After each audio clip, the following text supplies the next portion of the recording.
પહેલો પ્રશ્ન હતો, નીચેની દરેક સંખ્યાને તેના અવિભાજ્ય અવયવોના ગુણાકાર સ્વરૂપે દર્શાવો. અહીંયા આપણને એક સંખ્યા આપેલી હશે, એના આપણે અવિભાજ્ય અવયવોના ગુણાકાર સ્વરૂપે દર્શાવવાનું છે.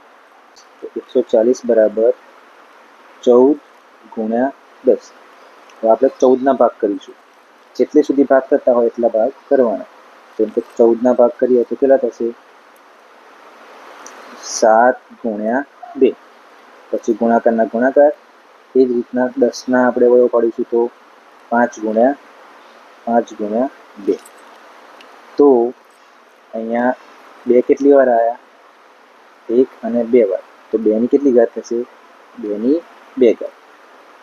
2ની કેટલી ઘાત થશે? 2ની 2 ઘાત ગુણ્યા 7 અને ગુણ્યા 5.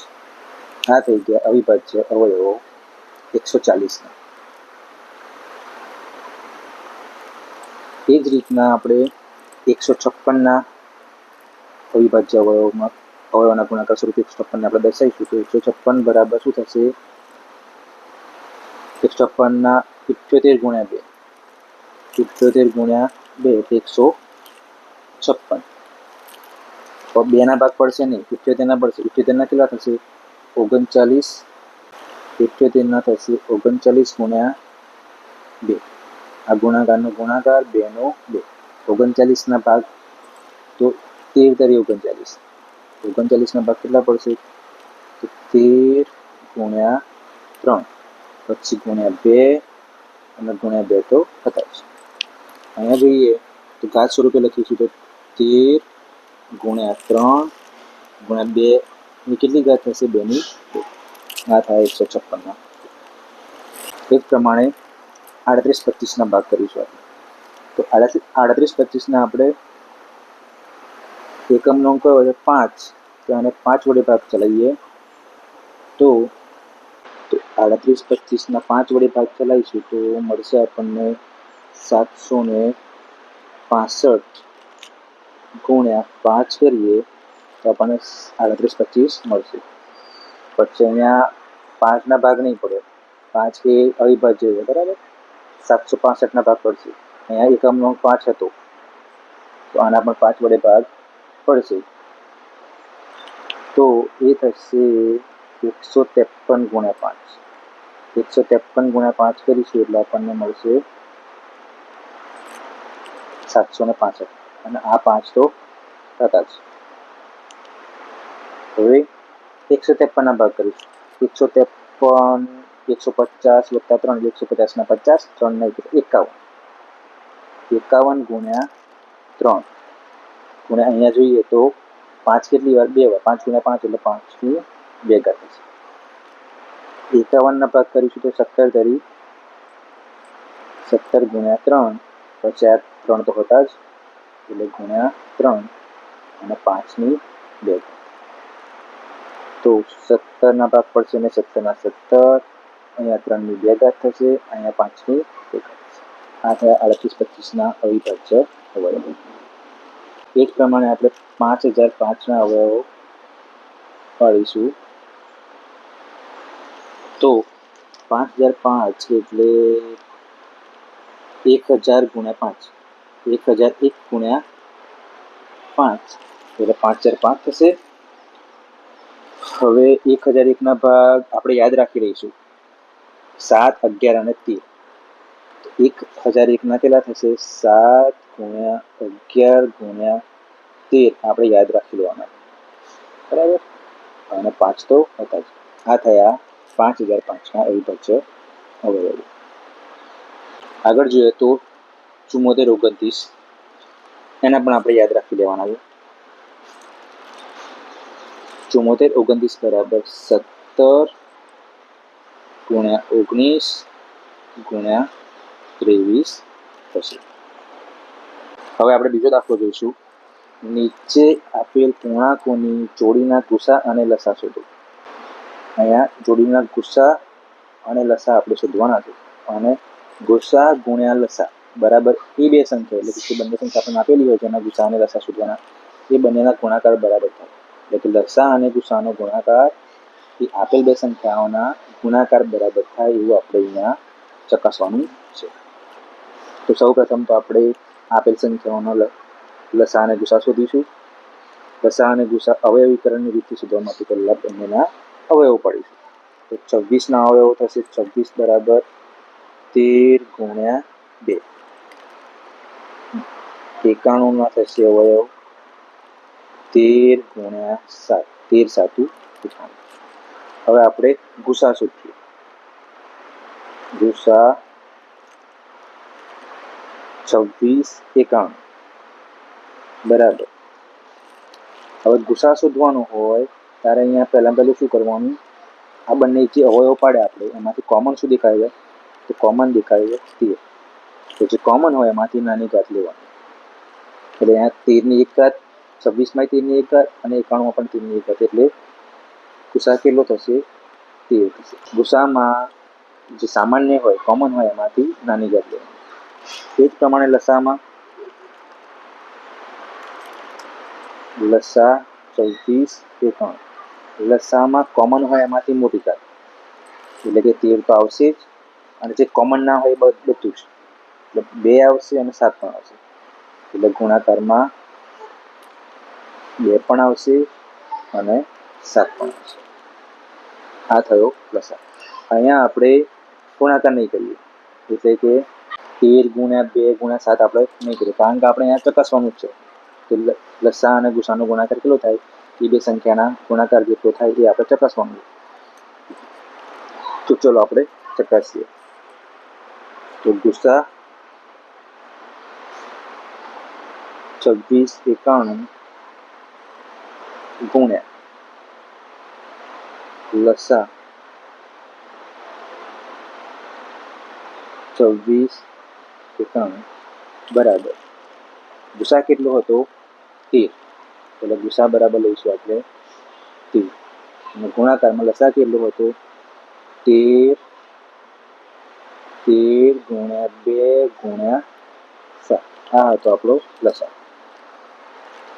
હવે શું કરીશું, એ બે સંખ્યા એટલે 26, આ જે ગુણાકાર થયો એ 26 અને 91ના ગુણાકાર બરાબર થયો આપણે બતાવીશું. તો અહીંયા જોઈએ તો 13 ગુણ્યા 2 કેટલા થશે 26, એટલે 13 અને 2નો ગુણાકાર આપણે કરીશું તો અહીંયા 26 આપણને જવાબ મળશે. અને ગુણાકારમાં 13 અને 7નો ગુણાકાર કરીશું, 13 અને 7નો ગુણાકાર કરીશું 13 7 51, એટલે ગુણાકારમાં 51. તો ચલો મિત્રો આપણને જવાબ મળી ગયો. એટલે કે આ બે સંખ્યા એટલે કે 26 91નો ગુસા અને લસા એ બંનેનો ગુણાકાર એ બે સંખ્યાના ગુણાકાર બરાબર અહીંયા થઈ ગયો. હવે બીજો દાખલો જોઈશું 510 અને 92. તો આના લસા ગુસા શોધવાનો છે પહેલા તો બંનેના અવયવ પાડીશું આપણે. 510ના અવયવ 510 એટલે 51 ગુણ્યા 10, 51 ગુણ્યા 10. આપણે અવિભાજ્યો ફેરવવાના છે, એટલે 51ના 17 ગુણ્યા 3 અને 10ના થશે 5 ગુણ્યા 2. આ થયા 510ના અવિભાજ્ય અવયવ. એ પ્રમાણે આપણે 92ના પણ અવિભાજ્ય અવયવ પાડીશું. તો 92 એટલે 46 ગુણ્યા 2, 46 એટલે 23 ગુણ્યા 2, અને આ 2 તો ખરા જ, એટલે 23 ગુણ્યા 2ની 2 ઘાત. તો અહીંયા અવિભાજ્યો કયા થયા, 510ના થશે 17 3 5 અને 2, અને 92ના 23 અને 2ની 2. લસા ગુસા જોઈ દઈએ.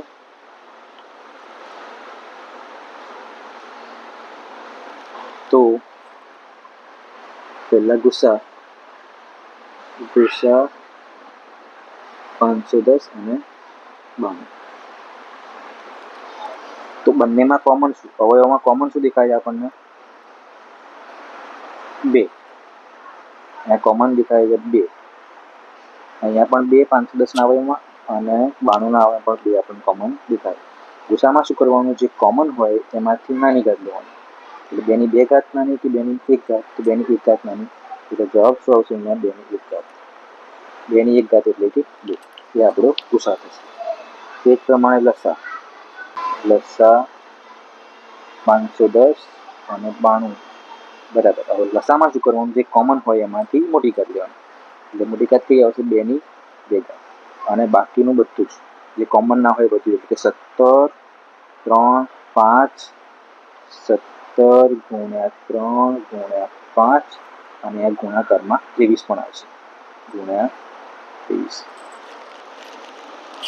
આ થયો લસા. આપણે લસાનો ગુણાકાર કરીશું નહીં, આપણે ગુણાકારથી મતલબ નથી, આપણે તો ચકાસવાનું જ છે. તો હવે ચકાસીએ કે ગુસ્સા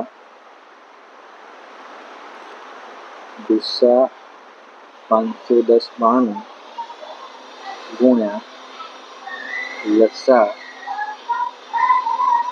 510 બરાબર ગુસા કેટલો હતો? 2.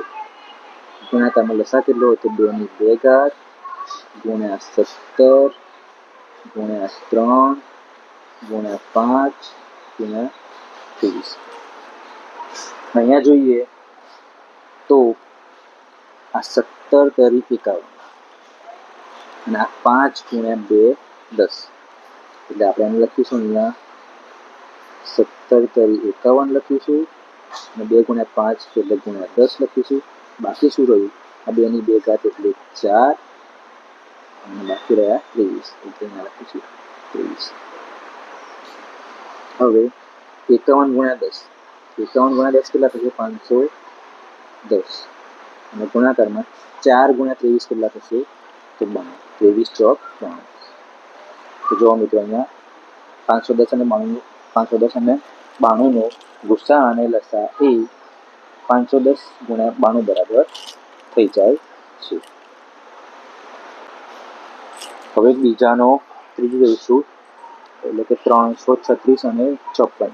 એનો ગુસા અને લસાનો ગુણાકાર એ બે સંખ્યાના ગુણાકાર બરાબર થયો આપણે ચકાસવાનું. સૌ પ્રથમ લસા ગુસા શોધીશું. એ માટે આપણે બંને સંખ્યાના અવિભાજ્ય અવયવો પડીશું. તો પહેલા 336 જોઈએ. 336 તો 336 અવયવોમાં એના 2 વડે ભાગ પડશે. હા, 168 ગુણ્યા 2. હવે 168 ભાગ કરીશું આપણે તો 84 ગુણ્યા 2 થશે. અને આ બગડો તો હતો જ. હવે 84 ભાગ પડશે 42 ગુણ્યા 2. તો 42 ગુણ્યા 2 એટલે 84. અને આ 2 અને આ 2 તો હતા જ, એટલે 2 ગુણ્યા 2. 42 ભાગ પડશે 21 થી 42. 21 ગુણ્યા 2. આના આપણે ડાયરેક્ટલી 2 ની 3 ઘાત લખી દઈશું. 2 ની 3 ઘાત. પછી 21 એટલે 7 ગુણ્યા 3. 7 તરી 21. 7 તરી 21. આ 2 ની 3 ઘાત, આ 2 ની 1 ઘાત એટલે 2 ની 4 ઘાત. તો આ થયા 336 અવિભાજ્ય અવયવો. તે જ પ્રમાણે 54 અવિભાજ્ય અવયવો પડીશું આપણે. તો 54 બરાબર 27 થી 54. 27 ગુણ્યા 2. 27 થી 54. 9 તરી 27. 9 ના 3 ગુણ્યા 3 એટલે 3 27 એટલે 3 ની 3 ઘાત થાય. 3 ની 3 ઘાત ગુણ્યા 2. 3 ની 3 ઘાત એટલે 27 ગુણ્યા 2 54. આ થયા 54 અવિભાજ્ય અવયવો. હવે આપણે જોઈશું બંનેનો ગુસા, પછી લસા જોઈશું. તો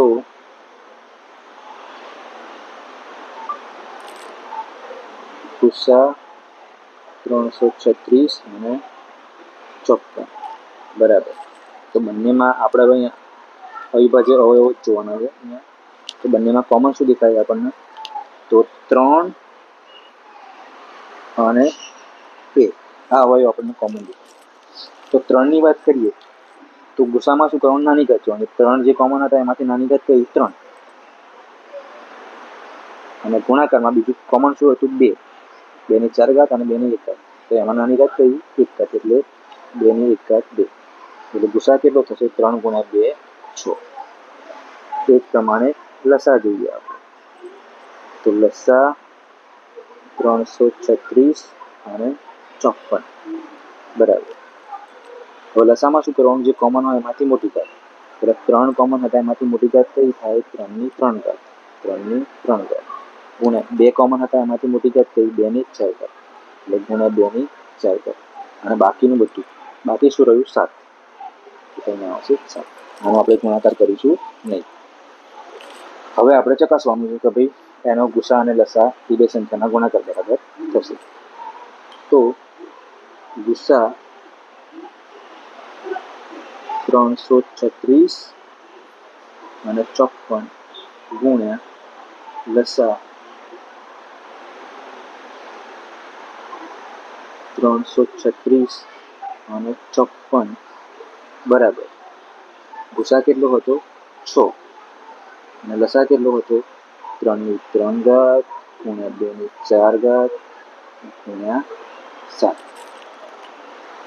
હવે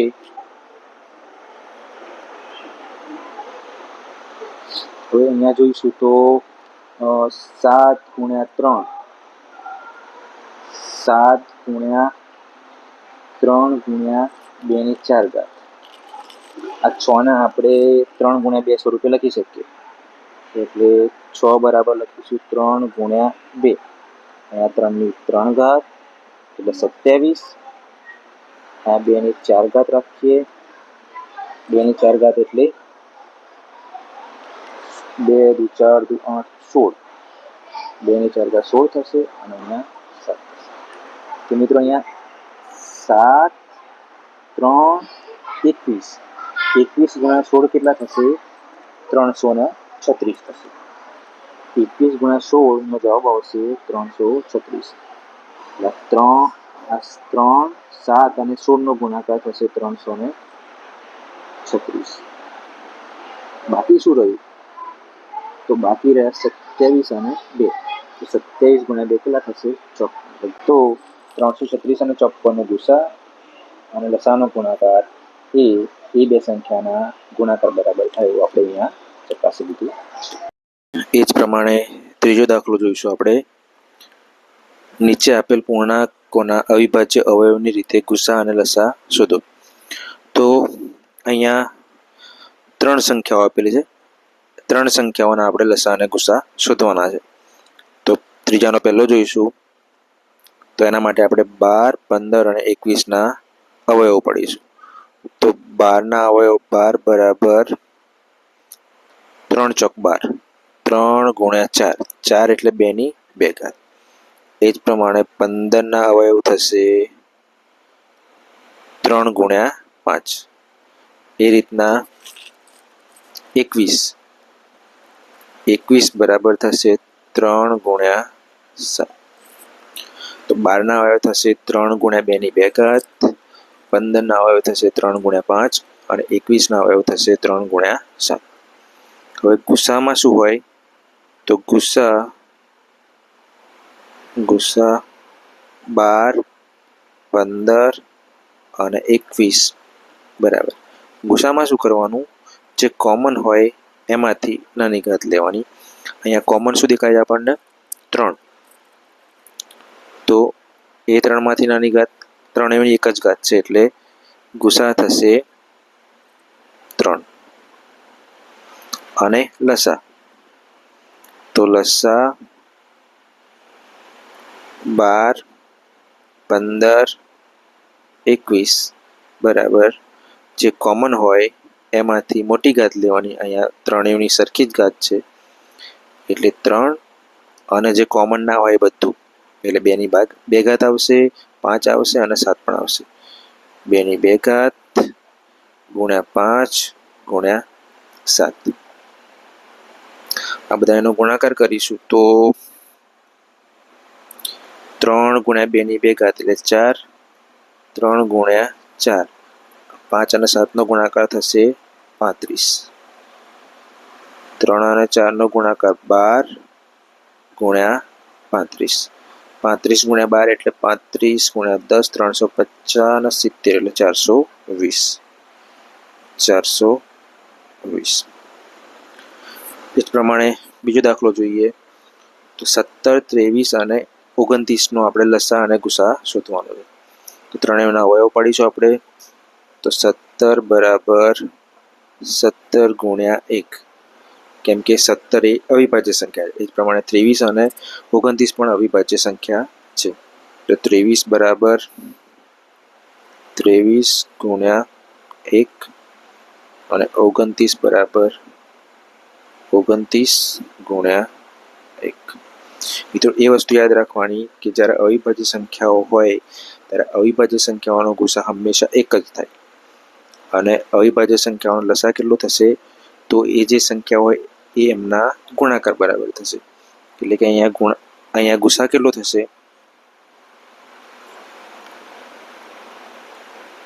તો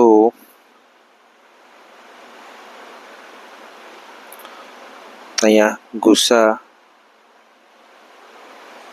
17, 23 અને 29 બરાબર થશે 1, કારણ કે ત્રણેય સંખ્યાઓ અવિભાજ્ય છે.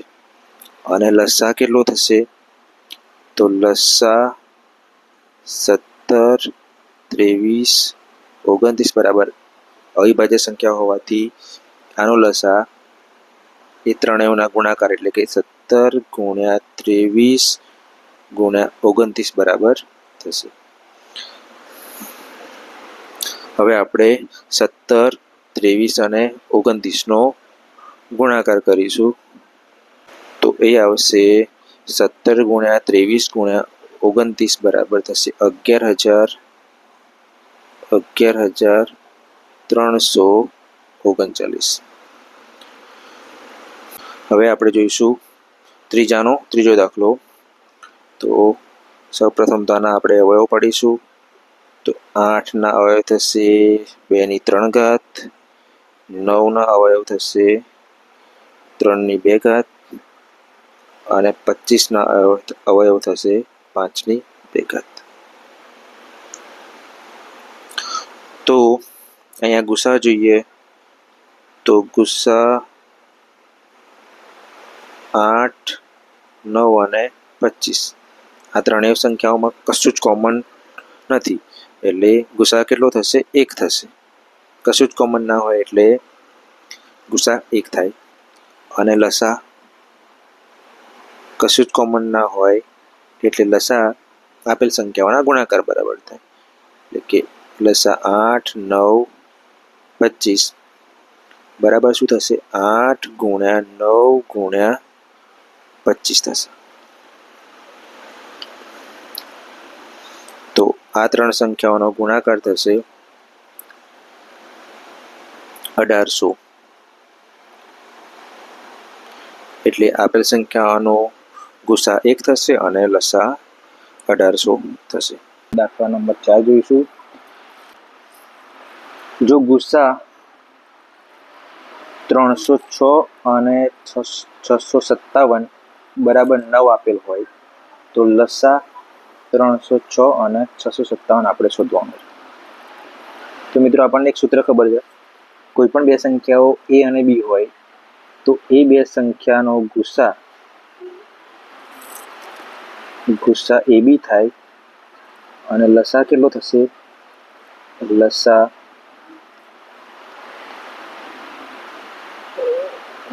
ab.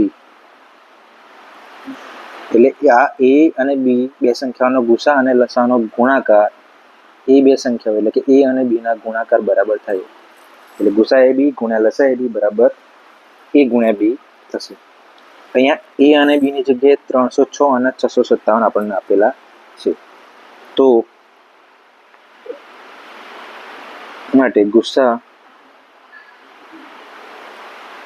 306, 657 ગુણ્યા લસા 306, 657 બરાબર શું થશે, તો એ બંને સંખ્યાઓના ગુણાકાર બરાબર એટલે કે 306 ગુણ્યા 657 થશે.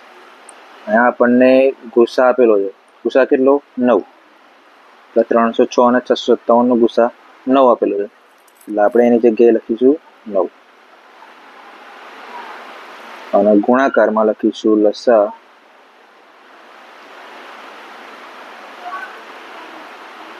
306 657 બરાબર 306 હતા ગુણાકારમાં 657. આપણે લસાની કિંમત જોઈએ એટલે લસાને કરતા બનાવીશું. તો લસા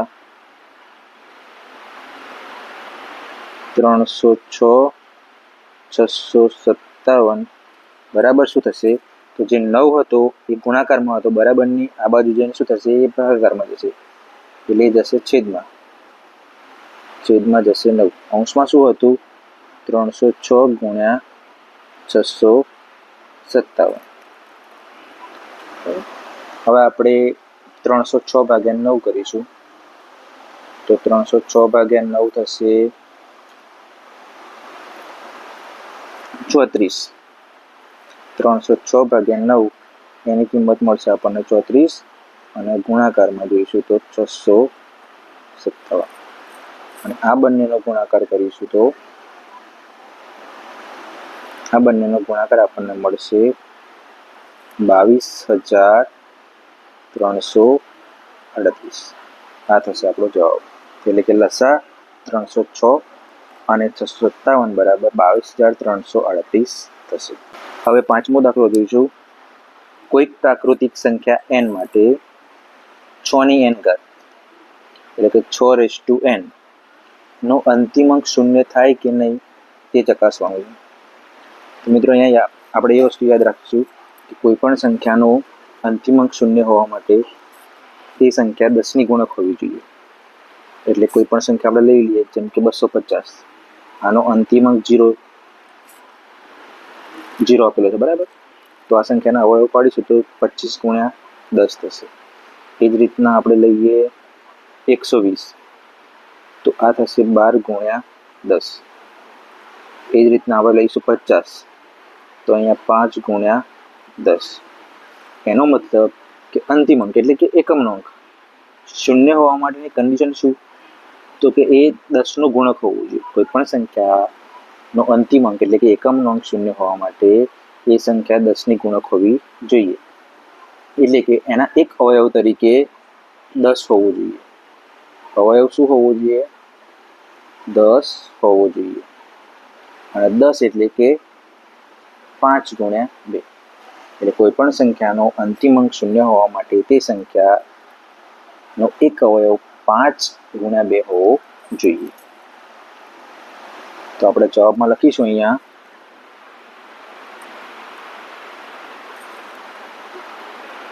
કોઈ પણ સંખ્યાનો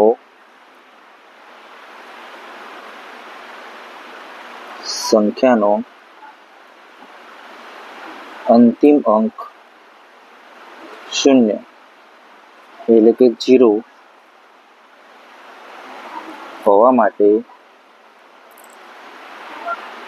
તે સંખ્યાનો એક અવયવ 5 અને 2 હોવો જોઈએ. એટલે કે 5 અને 2 એકી સાથે અવયવ તરીકે હોવા જોઈએ. જો 5 અને 2 એકી સાથે અવયવ તરીકે હોય તો એ સંખ્યાનો અંતિમ અંક શૂન્ય થાય. હવે આપણે શું કરીશું? 6 ની n ઘાત હતી એના અવયવો ચેક કરીએ આપણે. તો 6 ની n ઘાત બરાબર 3 ગુણ્યા 2 એની n ઘાત થશે. આનું સાદુરૂપ આપીશું તો 3 ની n ઘાત ગુણ્યા 2 ની n ઘાત થશે. તો 3 ની n ઘાત ગુણ્યા 2 ની n ઘાત. અહીંયા જોઈએ તો 2 એક અવયવ તરીકે આપણને જોવા મળે છે, પણ 5 જોવા મળતો નથી. પણ કન્ડિશન શું હતી અંતિમ અંક શૂન્ય હોવા માટેની? કે 5 અને 2 એકી સાથે અવયવ તરીકે હોવા જોઈએ.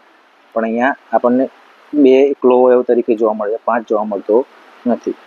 માટે અહીં 6 ની n ઘાતમાં 2 અવયવ તરીકે છે, પરંતુ 5 અવયવ તરીકે નથી. માટે 6 ની n ઘાતનો અંતિમ અંક શૂન્ય હોઈ શકે નહીં. શૂન્ય હોઈ શકે નહીં. આ થઈ ગયો આપણો જવાબ. હવે છઠ્ઠો દાખલો જોઈશું. સમજાવો કે 7 × 11 × 13 વત્તા 13 અને 7 × 6 × 5 × 3 × 2 × 1 વત્તા 5 એ શા માટે વિભાજ્ય સંખ્યાઓ છે. આ સંખ્યાઓ વિભાજ્ય તો છે જ, પણ કેમ વિભાજ્ય છે આપણે સમજાવવાનું. તો આપણને વિભાજ્યની શરત ખબર હોવી જોઈએ. કોઈ પણ સંખ્યા વિભાજ્ય ક્યારે હોય? તો જે સંખ્યાના 2 કરતાં વધારે હોય, જે સંખ્યાના 2 કરતાં વધુ અવયવ હોય એ સંખ્યા વિભાજ્ય સંખ્યા કહેવાય. તો આપણે આ બે સંખ્યા આપેલી છે એના 2 કરતાં વધુ અવયવ બતાવીશું અને ચેક કરીશું કે આ સંખ્યાઓ વિભાજ્ય છે. તો ચલો પહેલી સંખ્યા લખીશું અહીંયા 7 × 11 × 13 વત્તા 13. તો અહીંયા 7 × 11 × 13 વત્તા 13. 13 × 7 કરીએ 13 × 7 = 91 અને × 11 વત્તા 13. હવે 91 × 11 કેટલા થશે? 1001 વત્તા 13 બરાબર 1014.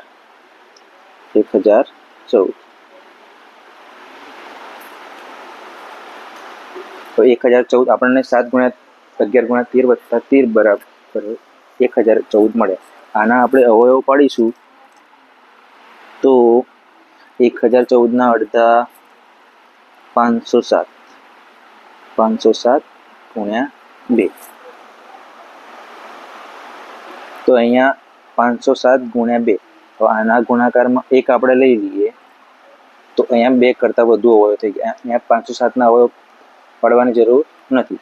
507, 2 અને 1 અહીં આ સંખ્યાના 2 કરતાં વધુ અવયવ થઈ ગયા, એટલા માટે આ સંખ્યા વિભાજ્ય છે. એ જ પ્રમાણે આપણે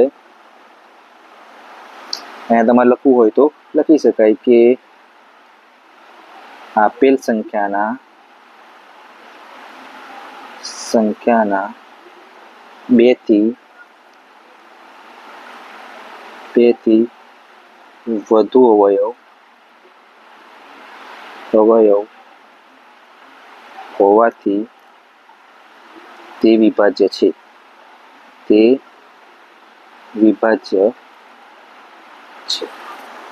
હવે બીજી સંખ્યા જોઈશું.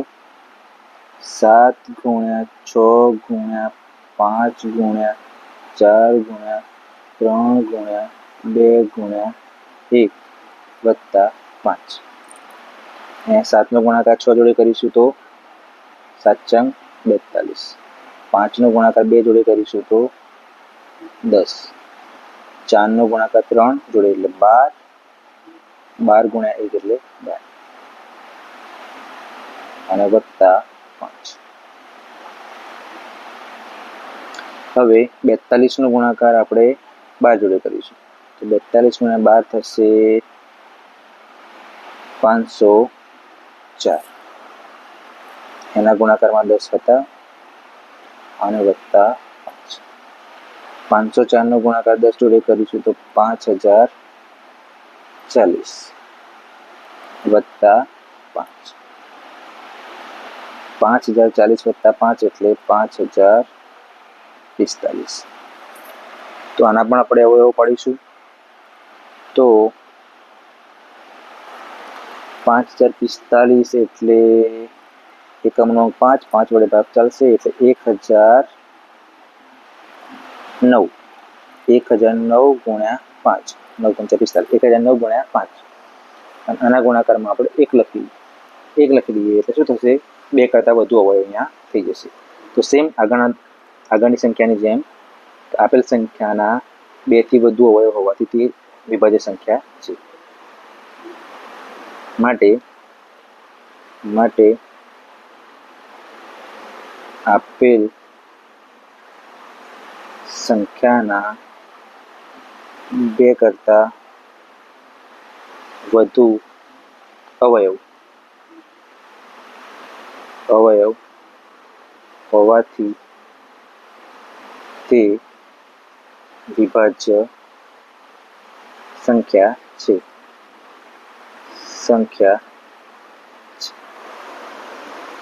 હવે જોઈશું 7મો દાખલો.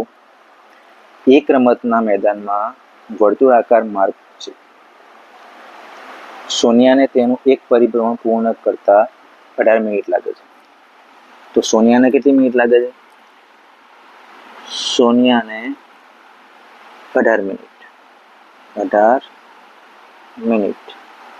જ્યારે રવિને એક પરિભ્રમણ પૂર્ણ કરતા 12 મિનિટ લાગે છે. રવિને કેટલી મિનિટ લાગે છે એક પરિભ્રમણ પૂર્ણ કરતા? 12 મિનિટ. ધારો કે બંને એક જ સમયે એક જ બિંદુએથી એક જ દિશામાં પરિભ્રમણ કરવાનું પ્રારંભ કરે છે, તો કેટલી મિનિટ બાદ બંને પ્રારંભ બિંદુ પર ભેગા થાય? તો ચલો આપણે પહેલા સમજી લઈએ કે દાખલો શું કહેવા માંગે છે. એના માટે આપણે એક વર્તુળાકાર પથ બનાવીશું. તો ચલો ધારી લઈએ કે અહીંયા આ બિંદુથી બંને સોનિયા અને રવિ આ દિશામાં પરિભ્રમણ કરવાનું ચાલુ કરે. તો 18 મિનિટ પછી જોઈશું. તો 18 મિનિટ પછી સોનિયા કઈ જગ્યાએ હશે? સોનિયા આ જગ્યાએ, એટલે કે પ્રારંભ બિંદુ હશે. પણ રવિ એનું પરિભ્રમણ કેટલી 12 મિનિટમાં પૂરું કરે છે. એટલે 18 મિનિટની વાત કરીએ તો 18 મિનિટ પછી એ સમથિંગ આ જગ્યાએ હોઈ શકે, એટલે રવિ અહીંયા હોઈ શકે. એનો મતલબ કે 18 મિનિટ સુધીમાં તો એ બંને ભેગા થવાના નથી એક બિંદુએ. તો ક્યારે થશે? 18 મિનિટથી વધારે સમયમાં જ એ લોકો પ્રારંભ બિંદુએ ભેગા થતા હોવા જોઈએ. 18 મિનિટથી વધુ સમયમાં એ બંને પ્રારંભ બિંદુ ભેગા થતા હોવા જોઈએ. તો એનો મતલબ એ થયો કે રવિ અને સોનિયા બંને 18 અને 12ના લસા જેટલી મિનિટે પ્રારંભ બિંદુએ ભેગા થશે. તો અહીંયા આપણે લખીશું જવાબ. સોનિયા અને રવિ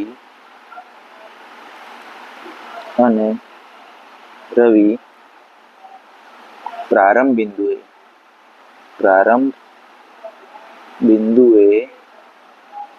18 મિનિટ અને 12 મિનિટના લસા જેટલી મિનિટે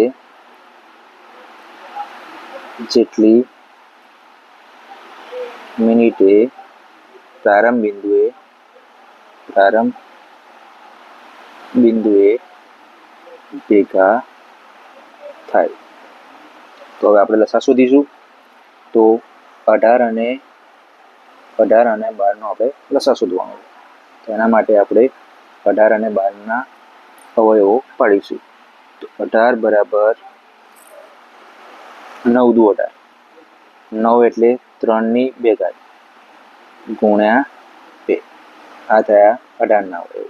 એ રીતના 12ના અવયવ 4 તરી 12, એટલે 4 એટલે 2 ની 2 ઘાત ગુણ્યા 3. ઓકે. તો અહીંયા લસા જોઈએ બંનેનો. લસા 18 અને 12. તો લસામાં શું હતું કે જે કોમન હોય, અહીંયા કોમન શું છે? 3 કોમન છે અને 2 પણ કોમન છે. તો પહેલા 3ની વાત કરીએ. તો 3 કોમન હોય, એમાંથી મોટી ઘાત કઈ? 3 ની 2 ઘાત. તો અહીંયા લખીશું 3 ની 2 ઘાત. અને ગુણાકારમાં બીજું કોમન શું હતું? 2. તો 2માંથી મોટી ઘાત કઈ? 2 ની 2 ઘાત. 2 ની 2 ઘાત. 3 ની 2 ઘાત એટલે 9. 2 ની 2 ઘાત એટલે 4. એટલે આનો જવાબ થશે 36. તો 36 મિનિટે બંને પ્રારંભ બિંદુએ ભેગા થશે. તો અહીંયા લખીશું આપણે જવાબમાં સોનિયા અને રવિ 36 મિનિટે મિનિટે પ્રારંભ બિંદુએ ભેગા થાય. પ્રારંભ બિંદુએ ભેગા થાય. આ થઈ ગયો જવાબ. સ્વાધ્યાય 1.2 નો પહેલો દાખલો છે. અહીંયા સાબિત કરો કે √5 અસમય સંખ્યા છે. એટલે અહીંયા આપણે વર્ગમૂળ 5 ને અસમય સંખ્યા સાબિત કરવાની છે.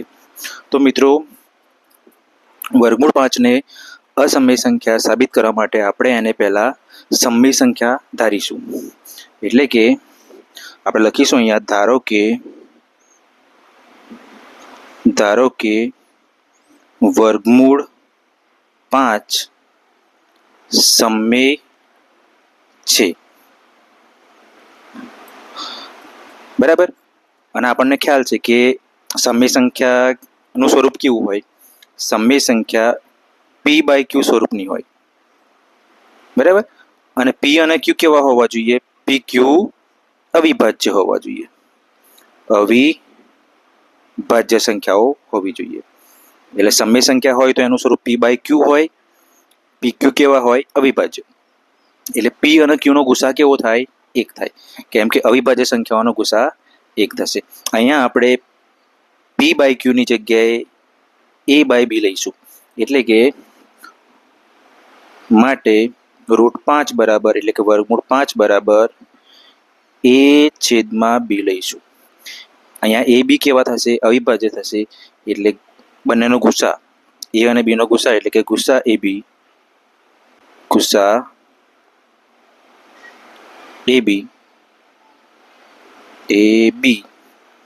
બરાબર શું થશે? 1 થશે. હવે શું કરીશું મિત્રો આપણે? તો અહીંયા જે આપેલું છે એના બંને બાજુ વર્ગ કરીશું. તો વર્ગમૂળમાં 5 હોય એનો વર્ગ કરીએ તો શું થશે? 5 થશે. આ બાજુ એનો વર્ગ કરીશું તો a વર્ગ છેદમાં b વર્ગ થશે. પછી અહીંયા આપણે એના વર્ગને કરતા બનાવીશું. એનો વર્ગ કરતા બનાવવો હોય તો જે છેદમાં b નો વર્ગ હતો એ કઈ જશે? બરાબરની આ બાજુ. એટલે ભાગાકારમાંથી જશે ગુણાકારમાં. એટલે b નો વર્ગ 5 ના ગુણાકારમાં આવશે. માટે a નો વર્ગ બરાબર શું થશે? 5b નો વર્ગ થશે. ઓકે. આને આપણે સમીકરણ 1 નામ આપીશું, કારણ કે આગળ જતા આપણે આની જરૂર પડવાની છે. હવે જે 5 હતો અહીંયા એને બરાબરની આ બાજુ લઈશું આપણે, તો એ કઈ જવાનો? એના વર્ગના છેદમાં જવાનો. એટલે a નો વર્ગ છેદમાં 5 બરાબર આ સાઈડ શું રહ્યું? b નો વર્ગ રહ્યો. ઓકે. હવે મિત્રો અહીંયા જોઈએ તો આનો મતલબ શું થયો? તો કે એના વર્ગને આપણે 5 વડે ભાગી શકીએ છીએ. એના વર્ગને 5 વડે ભાગી શકીએ તો આપણને શું મળે છે? b નો વર્ગ મળે છે. એનો મતલબ કે a નો વર્ગ એ 5 વડે વિભાજ્ય કહેવાય. a નો વર્ગ 5 વડે વિભાજ્ય કહેવાશે. માટે આપણે લખીશું અહીંયા કે a નો વર્ગ એ 5 વડે વિભાજ્ય છે. a નો વર્ગ એ 5 વડે વિભાજ્ય છે. તો આના સાંકેતિક સ્વરૂપે લખવું હોય તો કેમનું લખાય? a નો વર્ગ 5 વડે વિભાજ્ય. અહીંયા આપણે સીધી લીટી દોરીશું. આડી લીટીનો મતલબ ભાગાકાર થશે. અહીંયા આપણે સીધી લીટી દોરીશું. તો આનો મતલબ થશે કે a નો વર્ગ એ 5 વડે વિભાજ્ય છે. તો મિત્રો આપણે એ વસ્તુ યાદ રાખવાની, કોઈ પણ સંખ્યાનો વર્ગ હોય એ કોઈક સંખ્યા વડે વિભાજ્ય હોય. અહીંયા a નો વર્ગ એ 5 વડે વિભાજ્ય હોય તો એનું વર્ગમૂળ પણ 5 વડે વિભાજ્ય થાય. એટલે કે એના વર્ગનું વર્ગમૂળ કેટલું થશે? એ પણ 5 વડે વિભાજ્ય થશે. માટે a નો વર્ગ જો 5 વડે વિભાજ્ય હોય તો એ પણ 5 વડે વિભાજ્ય થશે. બરાબર. હવે એ 5 વડે વિભાજ્યનો મતલબ કે એના આપણે 5 વડે ભાગી શકીએ. બરાબર. અહીંયા લખીશું આપણે એ 5 વડે વિભાજ્ય હોય એનો મતલબ કે આપણે એને 5 વડે ભાગી શકીએ. હવે એને 5 વડે ભાગવાથી કંઈક તો પરિણામ મળશે આપણને. એ પરિણામ શું મળે છે આપણને ખ્યાલ નથી. એટલે અહીંયા ધારી લઈશું કે એને આપણે 5 વડે ભાગીશું તો આપણને શું મળશે? c મળશે. એવું ધારી લઈએ. પછી એના કરતા બનાવીશું તો a બરાબર કેટલા થશે? 5c થશે. કેમ? કારણ કે આ 5 હતા એ ભાગાકારમાં હોવાથી બરાબરની પેલી સાઈડે જશે તો એ ગુણાકારમાં જવાના. c ના ગુણાકારમાં જશે. હવે હવે આપણે જે આ સમીકરણ હતું આપણું એની બંને સાઈડે વર્ક કરીશું. એટલે બરાબરની આ સાઈડે વર્ક કરીશું તો શું મળશે આપણને? એનો વર્ગ મળશે, એનો વર્ગ. અને આનો વર્ગ કરીશું તો શું મળશે? 5નો વર્ગ 25 અને c નો વર્ગ, એટલે મળશે 25 c નો વર્ગ. હવે મિત્રો આપણે આગળ સમીકરણ 1 જોયું તો અહીંયા આ રહ્યું. આમાં a ના વર્ગની કિંમત કેટલી આપેલી છે આપણને? 5b નો વર્ગ. તો આપણે અહીંયા a ના વર્ગની જગ્યાએ લખીશું 5b નો વર્ગ. a ના વર્ગની જગ્યાએ શું લખીશું? 5b નો વર્ગ લખીશું. આ બાજુ શું હતું? 25c નો વર્ગ તો હતો જ. ઓકે, હવે કેન્સલ શું થાય છે? પાય 25 થશે એટલે અહીંયા 5 રહેશે. માટે b નો વર્ગ બરાબર 5c નો વર્ગ થશે. હવે 5ને આપણે બરાબરની આ બાજુ લઈશું, આ બાજુ, એટલે કઈ જશે? આ બાજુ હતો તો ગુણાકારમાં હતો, તો b ના વર્ગ નીચે આવશે અહીંયા. તો માટે b નો વર્ગ ભાગ્યા 5, આ સાઈડે શું રહેશે? c નો વર્ગ રહેશે. હવે આનો મતલબ શું થયો? અહીંયા તમે જોયું આગળ, આના પરથી આપણે શું લખ્યું હતું? આ લખ્યું હતું. એનો મતલબ કે a નો વર્ગ ભાગ્યા 5 બરાબર b નો વર્ગ હતું. તો એનો મતલબ a નો વર્ગ એ 5 વડે વિભાજ્ય છે. તો એ જ પ્રમાણે અહીંયા શું થશે? b નો વર્ગ એ 5 વડે વિભાજ્ય થશે. એટલે અહીંયા લખીશું આપણે કે b નો વર્ગ એ 5 વડે વિભાજ્ય છે.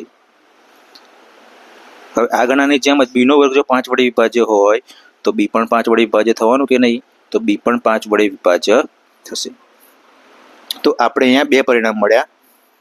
એક a 5 વડે વિભાજ્ય છે અને b પણ 5 વડે વિભાજ્ય છે.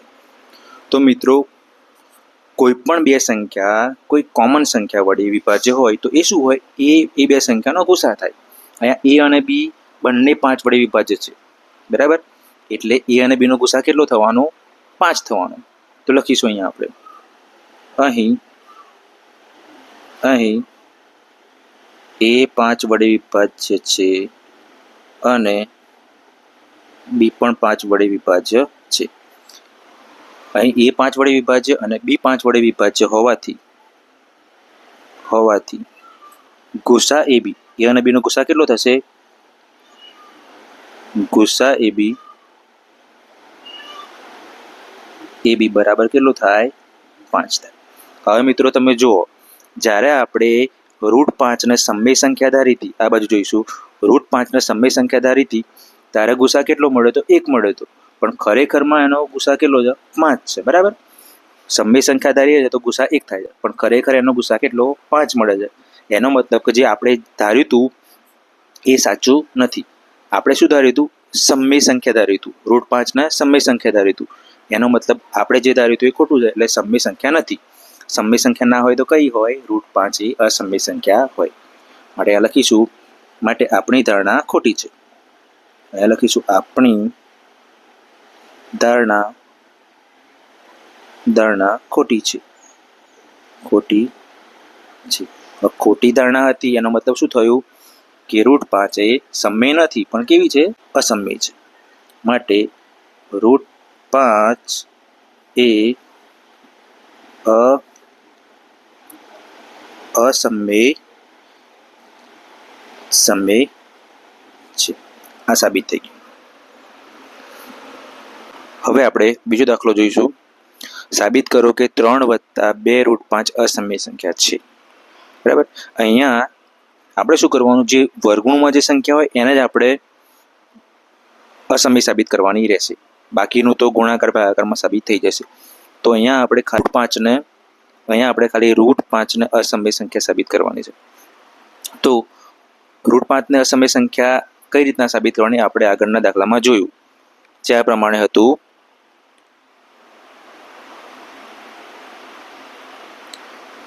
કે આપણે શું કરીશું? તો √5 ને પહેલા સમય ધારી લઈશું. સમય ધારી લીધું પછી સમય હોય તો એ સંખ્યા કેવા સ્વરૂપની હોય? a/b સ્વરૂપની હોય. ઓકે, હવે a/b સ્વરૂપની હોય એમાં a અને b કેવા હોવા જોઈએ? અવિભાજ્ય હોવા જોઈએ. અને અવિભાજ્ય સંખ્યાનો ગુસા કેટલો થાય? 1 થશે. પછી શું કરીશું? આ સમીકરણ આપણે બંને સાઈડે વર્ક કરીશું. એટલે કે √5 નો વર્ગ કરીશું તો 5 મળશે. આ બાજુ એનો વર્ગ છેદમાં બીનો વર્ગ થશે. અહીંયા એના વર્ગના કરતા બનાવીશું તો બીનો વર્ગ આ બાજુ જશે, તો એનો વર્ગ બરાબર 5 બીનો વર્ગ મળશે. આ વિધાનને આપણે આ સમીકરણ 1 નામ આપીશું, કારણ કે આને આગળ જરૂર પડશે આપણને. હવે શું કરીએ, 5ને આપણે એના વર્ગની નીચે લઈશું, તો શું થશે, એનો વર્ગ છેદમાં 5 બરાબર બીનો વર્ગ આપણને મળશે. આનો મતલબ શું થયો કે એનો વર્ગ એ 5 વડે વિભાજ્ય છે. આનો મતલબ થયો એનો વર્ગ એ 5 વડે વિભાજ્ય છે. જો એનો વર્ગ 5 વડે વિભાજ્ય હોય તો એ પણ 5 વડે વિભાજ્ય થશે. એ 5 વડે વિભાજ્ય હોય એનો મતલબ એને આપણે 5 વડે ભાગી શકીએ. તો એને 5 વડે ભાગી શકીએ તો કંઈક સંખ્યા મળવાની, કંઈક પરિણામ મળશે આપણને. એ પરિણામ શું ધારી લીધું આપણે કે સી મળશે એવું ધારી લીધું. હવે 5 જવાના બરાબરની આ બાજુ, એટલે એ બરાબર શું મળશે, 5c. બંને સાઈડે આ સમીકરણના બંને સાઈડે આપણે શું કરીશું, વર્ગ કરીશું. તો આ બાજુ થશે એનો વર્ગ, આ બાજુ 5નો વર્ગ 25 અને સીનો વર્ગ સી વર્ગ, એટલે 25c વર્ગ મળશે. પછી આ જે એના વર્ગની કિંમત હતી આપણે સમીકરણ 1 પરથી લઈશું. એના વર્ગની કિંમત કેટલી હતી, 5 બીનો વર્ગ. એના વર્ગની કિંમત હતી 5 બીનો વર્ગ. તો આપણે અહીંયા એના વર્ગની જગ્યાએ 5 બીનો વર્ગ મૂકી દીધું. તો 5 બીનો વર્ગ બરાબર 25 સીનો વર્ગ થશે. 5 પાય બાય 25 એટલે અહીંયા આ બાજુ 5 રહેશે, તો બીનો વર્ગ બરાબર 5 સીનો વર્ગ આપણને મળશે. હવે 5ને બીના વર્ગ નીચે લઈશું, તો બીનો વર્ગ છેદમાં 5 બરાબર સીનો વર્ગ. આનો મતલબ શું થયો કે બીનો વર્ગ એ 5 વડે વિભાજ્ય છે. બીનો વર્ગ એ 5 વડે વિભાજ્ય છે. જો બીનો વર્ગ વિભાજ્ય હોય તો બી પણ 5 વડે વિભાજ્ય થશે. અહીં બે પરિણામ આપણને મળ્યા. જુઓ, કોઈ પણ બે સંખ્યા કોઈ કોમન સંખ્યા વડે વિભાજ્ય હોય તો એ ગુસા થાય એનો. અહીંયા એ બી કોના વડે, 5 વડે વિભાજ્ય છે. અહીં એ અને બી 5 વડે વિભાજ્ય હોવાથી ગુસા એ બી કેટલો થશે, 5 થશે. પણ ખરેખર આપણે જે ધાર્યું એ પ્રમાણે તો સમય સંખ્યા ધાર્યું હતું ત્યારે ગુસા કેટલો થયો હતો, 1 થયો હતો. ખરેખરમાં કેટલો છે, 5 ગુસા થાય છે. એટલે આપણી ધારણા ખોટી છે. અહીંયા આપણી ધારણા ખોટી છે. એનો મતલબ કે √5 એ અસમય સંખ્યા છે. આટલે સુધી તો આપણે કરવાનું જ છે. આની આગળ શું કરવાનું એ આપણે જોઈએ. તો √5 એ અસમય આપણે સાબિત કર્યું. તો આપણે લખીશું અહીંયા કે 2 √5, 2 ગુણ્યા √5 અસમય છે. અસમય છે, બરાબર. તો ડાયરેક્ટ તો લખાય નહીં, એનું કારણ આપવું પડશે આપણે. તો કારણમાં લખીશું 2 એ કેવી સંખ્યા, 2 એ કેવી સંખ્યા, સમય સંખ્યા. અને √5ને આપણે અસમય આગળ સાબિત કરી. એનો મતલબ કે 2 √5 કેવી થશે, અસમય થશે. કેમ અસમય થશે, કારણ કે સમય સંખ્યા અને અસમય સંખ્યાનો ગુણાકાર અહીંયા લખીશું સમય ગુણ્યા અસમય. શોર્ટમાં લખું છું અસમય બરાબર શું મળશે, સંખ્યા જ મળશે. અસમય સંખ્યા જ મળશે, બરાબર. શોર્ટમાં લખ્યું છે. પછી જોઈએ તો આના પરથી માટે 3 + 2 √5 અસમય લખીશું આપણે અસમય છે. આનું કારણ આપવું પડશે. તો અહીંયા જોઈએ તો 3 સંખ્યા કેવી થવાની, સમય. અને 2 √5 આપણે આગળ સાબિત કર્યું. 2 √5 કેવી હતી, અસમય હતી. તો અહીંયા કઈ બે સંખ્યાઓનો સરવાળો થાય છે, તો કે સમય અને અસમય. તો મિત્રો યાદ રાખવાનું કે સમય વત્તા અસમય હંમેશા અસમય મળે. તો અહીંયા શોર્ટમાં લખીશ સમય વત્તા અસમય બરાબર હંમેશા અસમય સંખ્યા મળે.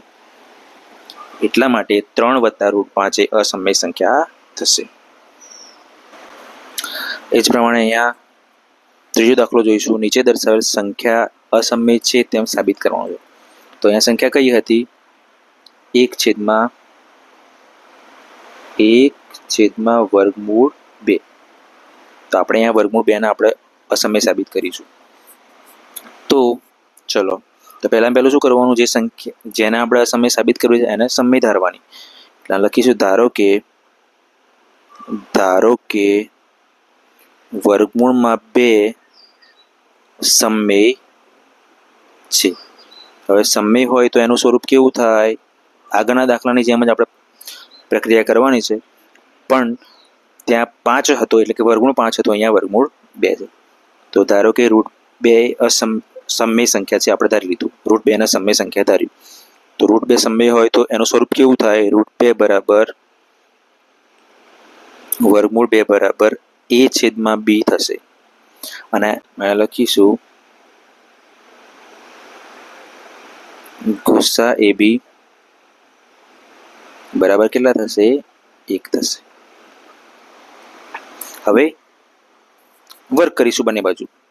તો √2 નો વર્ગ થશે 2, √2 નો વર્ગ થશે 2, અને આ બાજુ થશે a વર્ગ છેદમાં b વર્ગ.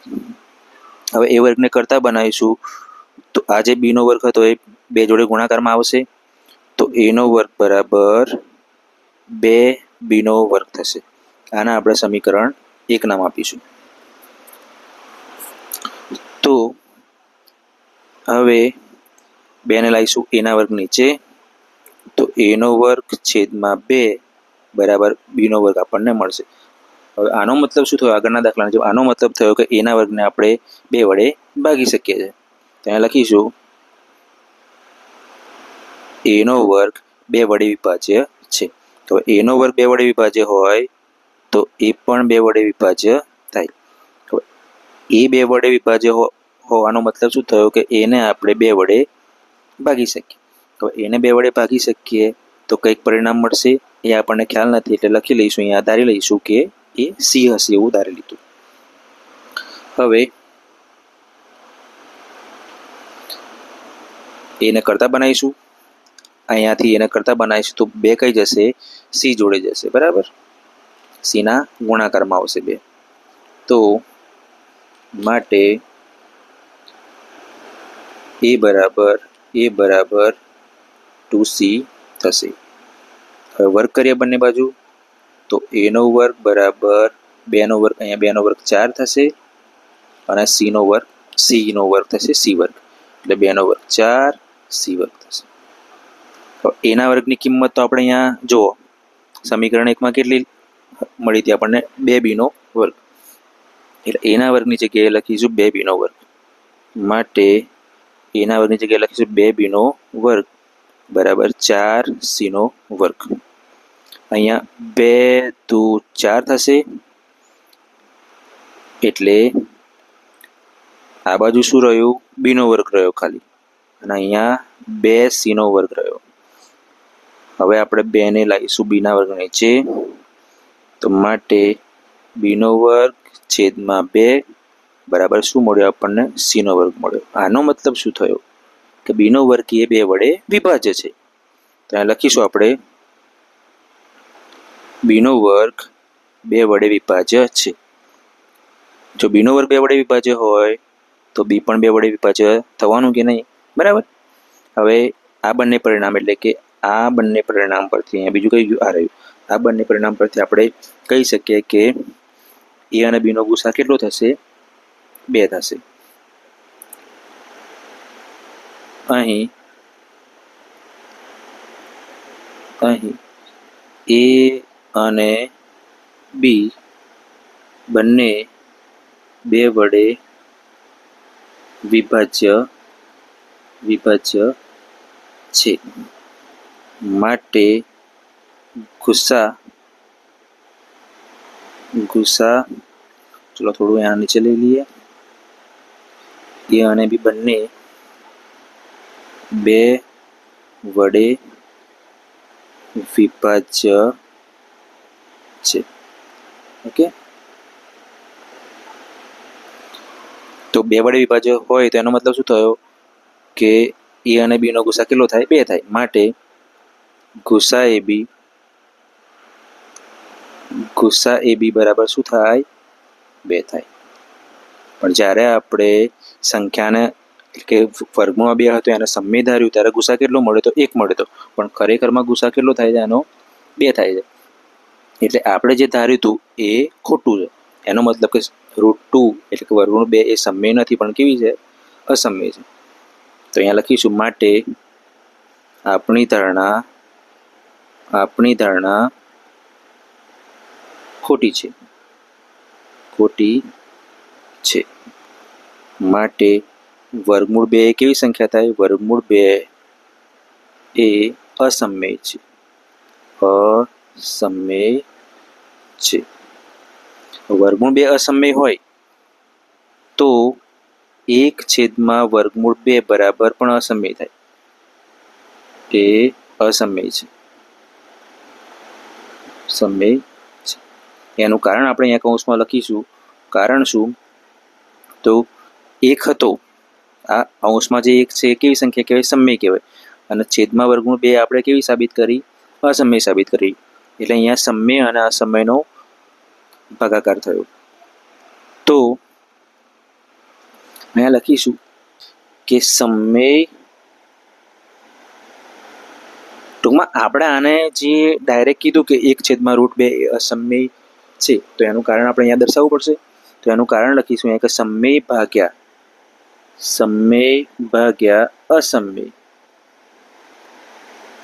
અસમય બરાબર શું મળશે? અસમય સંખ્યા મળે. ઓકે, એટલા માટે આ સંખ્યા અસમય થશે. હવે ત્રીજાનો બીજો જોઈએ. તો અહીંયા 7 × વર્ગમૂળમાં 5, 7 × વર્ગમૂળમાં 5 એના આપણે અસમય સાબિત કરવાની છે. 7 × વર્ગમૂળમાં 5 ને આપણે અસમય સાબિત કરવાની છે. તો મિત્રો વર્ગમૂળમાં 5 ને તો આપણે અસમય આગળ સાબિત કરી જ છે, બરાબર. તો અહીંયા લખીશું કે વર્ગમૂળ 5 એ અસમય છે. માટે 7 વર્ગમૂળ 5 અસમય થાય. કેમ અસમય થાય? તો એનું કારણ અહીંયા આપણે લખીશું કે અહીંયા જો 7 કેવી સંખ્યા થવાની? સમય થવાની. 7 સમય થવાની. વર્ગમૂળ 5 કેવી થાય? અસમય. તો સમય ગુણ્યા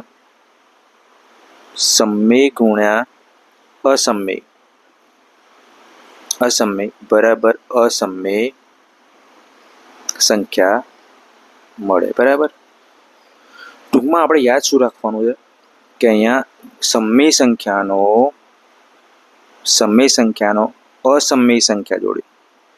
અસમય સંખ્યા જોડે સરવાળો કરો, બાદબાકી કરો, ગુણાકાર કરો કે ભાગાકાર કરો, આ કોઈ પણ પ્રક્રિયા કરો તો આપણને શું મળશે? અસમય સંખ્યા જ મળશે.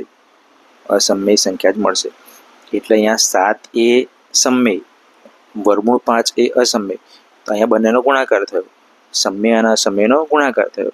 તો એ સંખ્યા કઈ મળશે? આપણને અસમય જ મળશે. ઓકે.